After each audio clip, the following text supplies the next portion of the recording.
$7 ?» s'écria Julia Ripton en portant les mains à sa poitrine, comme si je lui avais dit que son chien était mort dans un accident tragique. « Tu plaisantes ? C'est du vol de grand chemin !»« C'est le juste prix », confirmai-je depuis ma place à la caisse de mon étal sur le marché des producteurs.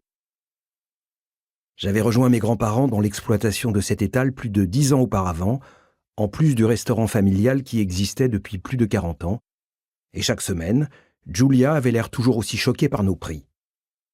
D'accord, nous avions augmenté le prix de nos pains au levain de 50 cents quelques semaines plus tôt, mais étant donné la conjoncture internationale, tout était plus cher.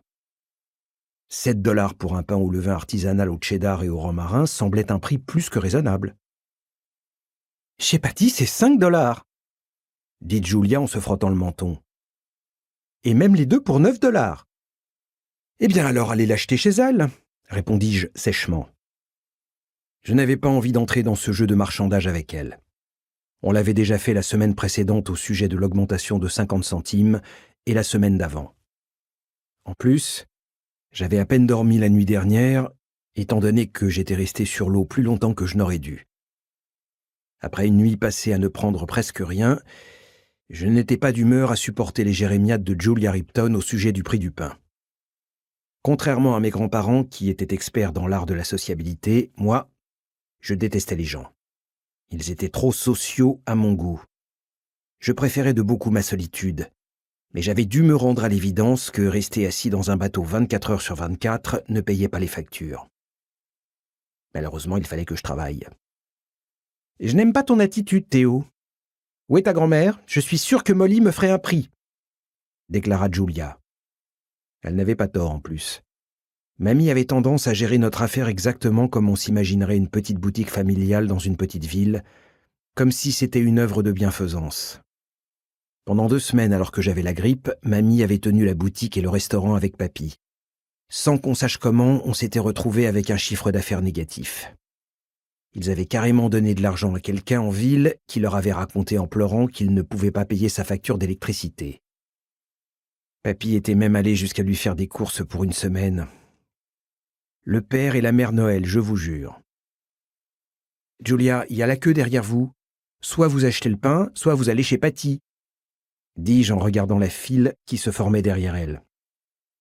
De toute manière, nous n'aurions aucun mal à tout vendre, comme toujours.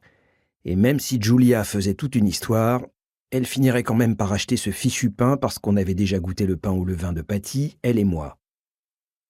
J'avais eu l'impression que les croquettes pour chiens étaient plus tendres que ce truc. « Très bien !» rouspéta-t-elle en sortant son portefeuille. « Mais c'est quand même fou, les prix n'arrêtent pas de monter, mais nos salaires, eux, ils n'augmentent pas. C'est une honte !» Puis elle jeta un regard au pain. « Donne-moi 2 pains, un romarin et un pomme cannelle, et du miel de ton grand-père, et 1 kilo de perche. » Je fis sa note.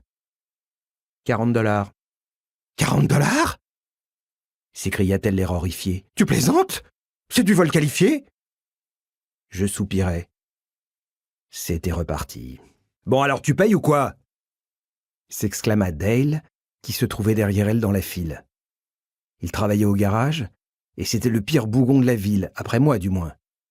Cela dit, il me tenait quand même la dragée haute sur l'échelle de la misanthropie. Je l'aimais bien pour cette raison. Il avait la 60aine bien sonnée et ne se laissait marcher sur les pieds par personne. Pas même par Julia Ripton et ses sempiternelles récriminations.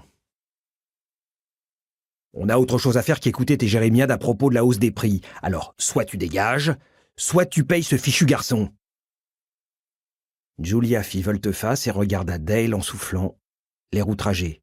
« Oh, lâche-moi, Dale Stone !»« Je l'ai déjà fait, et je m'en félicite tous les jours, » répondit-il sans s'émouvoir.